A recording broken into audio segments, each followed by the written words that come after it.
Salam olsun hər kəsə, salamlayıram hər birinizi.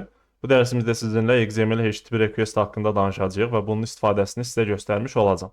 Öncəki dərslərdə də bunun haqqında danışmışdıq. Artıq belə deyək də həm də praktikasını bu dərsdə edəcəyik və təbii ki, daha ətraflı bunun haqqında öyrənmiş olacağıq. Mənim burada HTML səhifəm var. Deməli, sadə bir səhifədə 2 dənə buton var. Buradan da baxsaq əgər, baxın buradan baxsaq, datalar gətir, bir də ki, datanı post et adında 2 dənə butonum var. Background'um falan dəyişmişəm ki, belə deyək də çox işıqlı olmasın və belədir, təbii ki, bunu sizinlə paylaşacağam. İndi bura gəlib baxaq. İlk öncə mən sizə nəyi göstərmək istəyirəm? Biz öncəki dərsimizdə regress.in API ilə işləmiş olduq da, ora istəklər göndərirdik, amma burada layihənin öz içərisindən istəklər göndərəndə authorization ilə bağlı problem gəldi. Bizə yəni error qaytarmış oldu, icazə vermədi dataları almağımıza. Yəqin ki, registrasiya falan istəyirdi.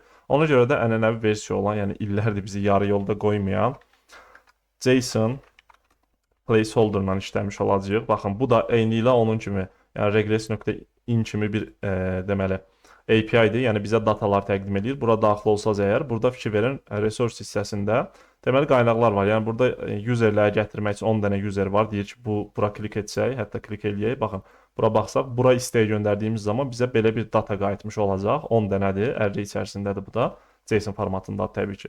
Və burada userlər haqqında daha çox məlumat var. Fikir versəz əgər, ID-si var, name-i var, user name-i var, e-mail var, adres məsələn streetdir, nə bilim, şəhərdir falan, zip koda qədər burada qeyd olunub, hətta koordinatları qeyd olunub, telefonu, veb saytı qeyd olunub.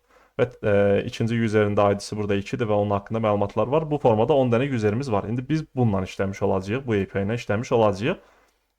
Fərqli bir API ilə də işləmək mümkündür. Yəni əsas odur ki, oradan bizə müəyyən bir data qayıtsın, biz onu praktika edə bilək. Sonra gəlirəm bura, artıq bura qayıdıram və bura keçid alaq. XML HTTP request nədir? İlk öncə gəlin burada CLC deyib disk də yaza bilərsiniz və yaxud da ki, Windows-da yaza bilərsiniz. Ctrl-S edirəm. Windows obyektini bura yazmaq istəyirəm. Baxın, bunun içərisində bunu açdığım zaman Ctrl-F eləyirəm və XML HTTP request yazmışam bura, fikir verin. Bunu axtardığımız zaman bir dənə də aşağı düşək. Baxın, burada bunun içərisindədir. Yəni Windows-un içərisində olan bir funksiyadır deyə bilərik, obyekti deyə bilərik XML HTTP request və bunun içərisində təbii ki, müxtəlif özəlliklər falan var. İndi mən gəlirəm bura, baxın, bunu silirəm buradan, Ctrl-S edirəm.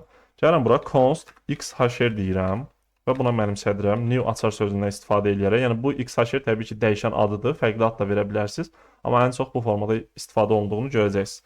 XML HTTP request-dən bir dənə obyekt yaratmış olduq. Və CLC deyib artıq bu obyektin referansından özünü yazmış oluram konsola. Artıq XHR, yəni bu XML-dən, XML HTTP request-dən yaranan obyekti mən konsola yazmış oldum. Burada əgər bunun içərisinə baxsaq, burada təbii ki, onLoaded-dir, onReady state-dir. Bunlar eventlərdir. Burada onReady state-dən istifadə edəcəyik məsələn, bizə maraqlı olan budur. Yəni bunun içərisində müxtəlif özəlliklər var. Burada əsas maraqlı olan dediyim kimi o ready state-dir. Yəni state-in dəyişməsidir. Ready state də nədir onu da izah edəcəm, heç narahat olmuyor. Burada ready state haqqında göstərilib və sıfırdır. Bunun dəyəri niyə görə sıfırdır onu da izah edəcəm sizə. Bir də status var burada, fikir verin. Bunu da biraz sola çəkək. Status var burada. Bu status kodlarla bağlı olan bir şeydir. Ready state isə bu state'in dəyişməsi ilə bağlı olan bir şeylərdir. Baxın, burada onun haqqında baxacağıq. Ready state haqqında burada 0-dan 4-ə qədərdir bu addımlar və status haqqında yazılıb. Burada status text də var. Bunu da qısa olaraq izah edəcəm sizə. Ümumilikdə, yəni bunun içərisindən baxın, biz XHR üzərindən nəsə çağıranda bunun içərisindən çağırmış oluruq da, istifadə etmiş oluruq. Aydındır, bu obyektin içərisindən. Təbii ki, bunun içərisində müxtəlif metodlar var. Baxın, bunun protosu var burada və bu özü də müxtəlif yerlərdən, yəni bir üstdən miras alaraq müəyyən bir şeyləri istifadə etmiş olur. Məsələn, bunu açıram, bir dənə də protonu açıram. Burada nəyi göstərmək istəyirəm mən sizə? Open metodu var məsələn burada. Hətta axtaraq. Open deyirəm. Nəticə gəldi bizə görək. Burada bağlıdır hələ ki. Baxın. Baxın, open metodu var burada.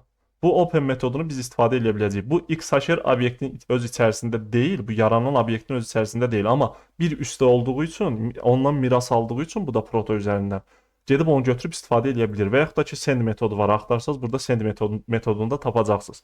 O send metodu da onun bir üstlərinin içərisindədir. Sanki valideynlərindədir də, belə deyək. Aydındır, qohumluq əlaqəsinə bənzətmişdik biz bu miras almanı. Oradan gedib götürüb istifadə edə biləcək. Amma response falan da bunun öz içərisindədir zaten. Yaxşı, bunu Ctrl-S eləyək buradan. və keçid alaq bura. Bu ready state nədir bəs? Ready state bu istəyin göndərilməsi var. Məsələn, brauzerdən müəyyən bir istək göndəriləcək uzaq bir serverə. Burada addımlar var. Yəni bu istəyin göndərilməsi, hazırlanması, istəyin gedib ora çatması, connectin qurulması və datanın, cavabın hazırlanıb bizə geri qaytarılması. Bu onu göstərir. Request not deyir ki, burada yəni ilk öncə 0-cı addımda deyir ki, hələ ki istək request göndərilməyibdi. Birinci addımda, yəni 0-dan 1-ə keçdi. Birinci addımda deyir ki, serverlə connect qurulmuş olur, əlaqə qurulur, amma istək getməyib hələ. Request deməli göndərilir ikinci addımda. Burada buranı əsasən deyirəm də, yəni ikinci addım 2 olduğu halda, daha doğrusu ready state 2 olduğu halda request göndərilmiş olur. 3-də, yəni ready state 3 olduğu halda processing olur. Request ilə bağlı processing olmuş olur. Ready state 4 olduğu halda artıq cavabdır, deməli datadır nədirsə hazırlanıb respons olaraq qaytarılmış olur. Və burada status var. Statusu da bilirik ki, status kodlar haqqında danışdıq öncəki dərsdə. Məsələn, bizə 200 qayıda bilər və ya 400 qayıda bilər, fərqli-fərqli status kodlar qayıda bilər. Biz əsasən 200-ə görə yoxlama aparacağıq. Yəni, əsas məsələ bizim burada ready state'imiz 4 və statusumuz 200-dürsə, deməli bizə uğurlu bir data, cavab nədirsə qaytarıldı. Aydındır, prosesdə bir problem yaranmadı. Status text isə bu statusun deməli string formasıdır. Yəni məsələn 200-də OK mesajı qayıdırsa bunu göstərir və ya not found qayıdırsa məsələn hər hansı bir 404 xətasında bunu text olaraq bizə göstərir. Amma biz dediyim kimi əsasən bununla işləyəcəyik. Ready state ilə bir də statusla işləyəcəyik. Bir də on ready state change var burada. Yəni ready state'in dəyişməsi eventdir bu. Bununla işləmiş olacaq. Bu üçünə baxmış olacaq. Elə isə gəlin artıq, baxın, bura bir istək göndərək. Biz öz layihəmizdən bura bir istək göndərək və bu datanı əldə etmiş olaq. Gəlirəm bura. Bunu buradan Ctrl X eləyirəm. Bir funksiya içərisində yazacağam. Məsələn, get all users deyirəm. Bütün userləri gətirən bir funksiyam var burada. Bunun içərisində, baxın, new açar sözündən istifadə edərək müəyyən bir obyekt yaratdım. Obyektin referansını götürdüm və burada nə edəcəm? Konsola bunu ilk öncə gəlin yazaq. XHR qoy yazaq burada qalsın. Aşağı gəlirəm. Mən sizə az öncə göstərdiyim open metodu vardı. Bir də send metodu dedim ki var. Bu open metodu ilə biz hansı deməli HTTP metodundan istifadə edərək istək göndərmək istədiyimizi və hansı URL-ə, endpoint-ə istək göndərmək istədiyimizi bildirmiş olacağıq. Yəni HTTP metodlarında ümid edirəm araşdırmısınız. Öncəki dərsdə də dedim get metodu, put metodu, delete metodu və yaxud da ki post metodu. Bunlardan istifadə edərək müəyyən bir istəklər göndərə bilirik. Bu metodlardan istifadə edərək fərqli metodlarda təbii ki var. Bir də URL-i verəcəyik. Yəni XHR üzərindən open metodu ilə mən bir istək açmış oluram. Baxın, bir istək açmış oluram, connect qurmuş oluram. Burada məndən metodu istəyir, ilk öncə string formada, bir də URL istəyir. Mən buna deyirəm ki, sən get metodu icra edəcəksən. Get metodu ilə yəni müraciət etmiş olacaqsan. Hara müraciət edəcəksən, URL göndərməliyəm mən buna. Baxın, bu URL-ə istək göndərmiş olacaqsan bura. İndi bunu baxın, Ctrl-KC edirəm hələ ki. Bu formada təbii ki, bu get all users-i çağıraq burada. Nəyi göstərmək istəyirəm deyəcəm indi. Baxın, Ctrl-S elədim, gəlirəm bura. Hal-hazırki vəziyyətdə bizim ready state-imiz nədir? 0-dır. Fikir verin. Heç bir şey yoxdur da hələ ki. Ready state 0-dır. Mən bu open-i açdığım zaman, Ctrl-K edirəm, açıram. Ctrl-S elədiyim zaman ready state-ə fikir verin, 1 oldu artıq. Connect quruldu. Burada da baxdığımız zaman ready state 1 olduğu halda serverinə connect qurulmuş olurdu. Aydındır, connect quruldu artıq. Və gəlirəm aşağıda XHR üzərindən send-i çağırıram. Send metodu ilə də mən bu istəyi başlatmış oluram. Ctrl-S eləyirəm və hal-hazırda gəlib bura baxsaq əgər layihəmizə. Ready state-imiz 4-dür, fikir verin. Statusumuz da 200-dür. Yəni bu proses, baxın bu addımlar tamamlandı, ready state gəldi oldu 4 və statusda 200 oldu. Yəni uğurlu nəticə bizə qayıtmış oldu əslində. Data da burada respons içərisindədir. XHR içərisində, yəni bu obyekt, yaradılan obyekt içərisində respons deyilən bir şey var. Baxın, bu respons içərisində data bizə qayıtmış olacaq. Respons text falan da var, biz responsdan istifadə edəcəyik. Respons içərisində data bizə qayıtmış olur. İndi gəlin o datanı da əldə edək də biz, elə deyil. Bunu artıq buradan silə bilərik. Sadəcə bu ikisini yazdığımız zaman olan prosesi göstərmək istəyirdim sizə. İndi burada nə yazacağım mən? XHR-ə, baxın, add event listener-dan bir event əlavə edəcəm. Eventimizin adı ready state change olacaq. Yəni ready state-in dəyişdiyi halda bu event tətiklənmiş olacaq da, elə deyil. Yəni icra olunmuş olacaq. Və bunun içərisində if yoxlaması yazacağam. Təbii bu yazılışı çox görəcəksiniz. Mən burada nəyi yoxlamalıyam? Mənə data nə vaxt uğurlu şəkildə qayıtmış olur? Ready state 4 olduğu halda proses yekunlaşıbdı. Bir də status 200-dürsə əgər mənə uğurlu data qayıtdı da deməli elə deyil.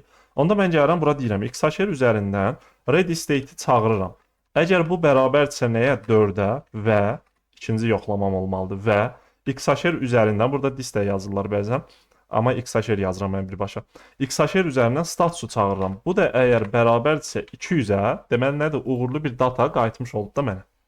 Və bunu CLC deyib ən bəsit dildə Xashare response deyərək konsola yaza bilərəm. Ctrl S edirəm. Metodu da çağırdığım üçün baxın, datalar mənim üçün burada yazılmış oldu. Mən bu dataları, baxın, bu dataları hara çəkdim?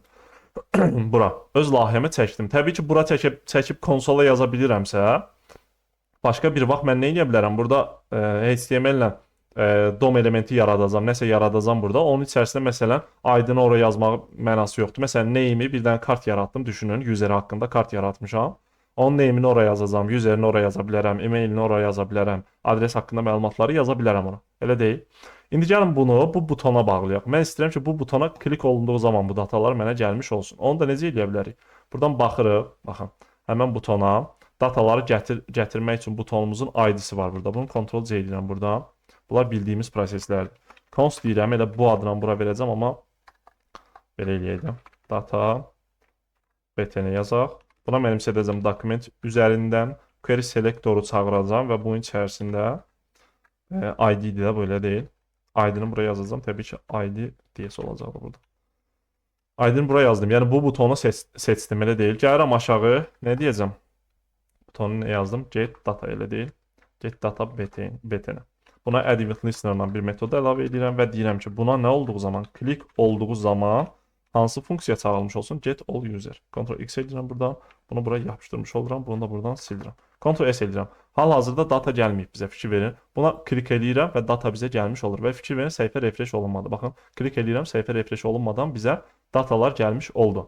Amma datalar fikir verin, burada istifadə oluna bilən formada deyil əslində. Mən bunun üzərində fırlanıb eləyə bilmirəm. Onun üçün də gəlib burada Xashare yazmışıq burada. Baxın, Ctrl X eləyirəm bunu. Gəlib bura deyə bilərəm ki, JSON nöqtə parselə, yəni bu datanı parselə mənə geri qaytar. Geri qaytar deyiləndə, yəni konsola yaz. Baxın, indi buna klik etdiyim zaman bu formada gəldi bizə. Array içərisində obyektlər formasında gəldi bizə və burada da fikir verin, hər biri haqqında məlumat var, adres haqqında məlumat var və s. və s. Əsas məsələ bu datanı əldə edə bilməkdir.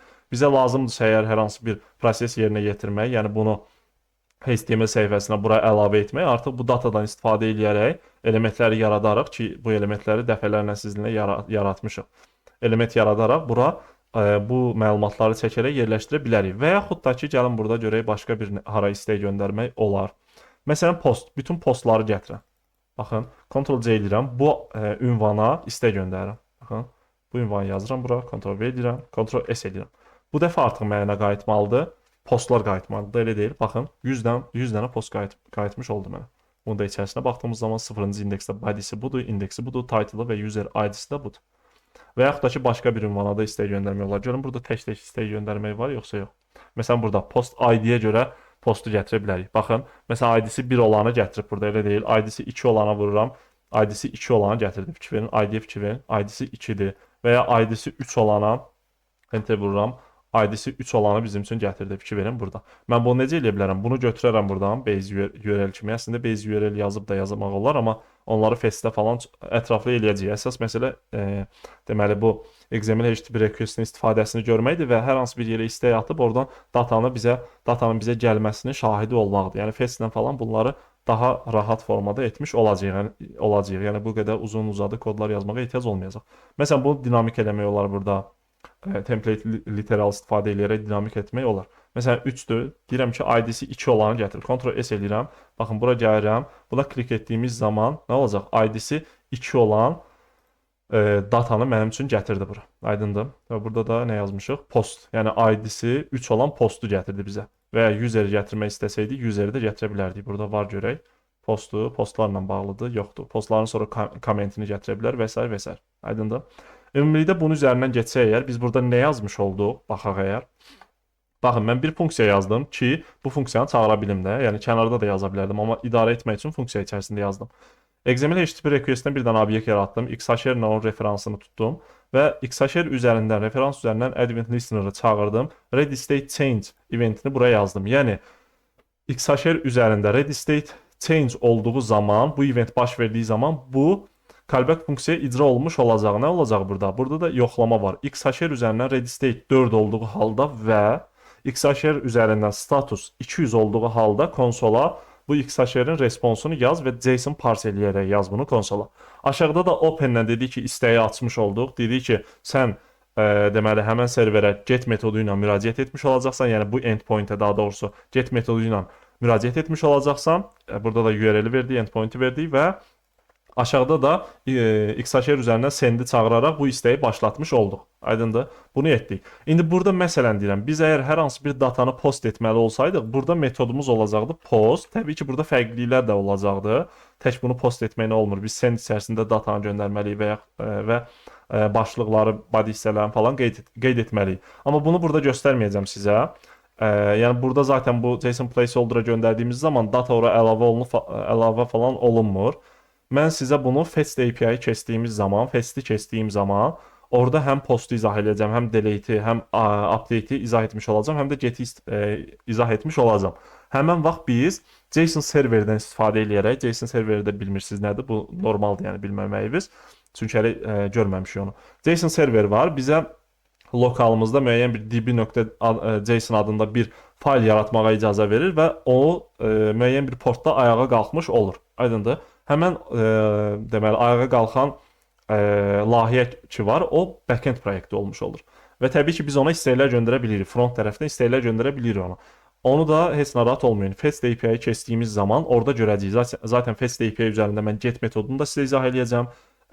Postu da izah edəcəm, putu da izah edəcəm. Daha sonra delete'i də izah etmiş olacağam. Yəni o əməliyyatları zaten icra edəcəyik, hətta praktikada etmiş olacağıq real layihə üzərində. Yəni layihə üzərində də belə deyək, icra etmiş olacağıq. Sadəcə burada XHR nə idi? XML HTTP request üzərində bunu çox da görməyimiz yəni önəmli deyil. Sadəcə XML HTTP request'i sizə göstərmək istədim ki, proses bu formada baş verir və fetch'i keçdiyimiz zaman əslində fetch'də daha rahat olduğunu şahidi olmuş olacaqsınız. Amma bu da belə deyək də tədrisdə qoy olsun. Ola bilər bunu da araşdırırsınız. Haqqında bir mənbə tapa bilmirsiniz. Bu da sizin üçün bir mənbə olaraq burada qalsın. Bir növbət dərsimizdə artıq fərqli mövzu ilə davam etmiş olacağıq. Növbət dərsdə görüşək.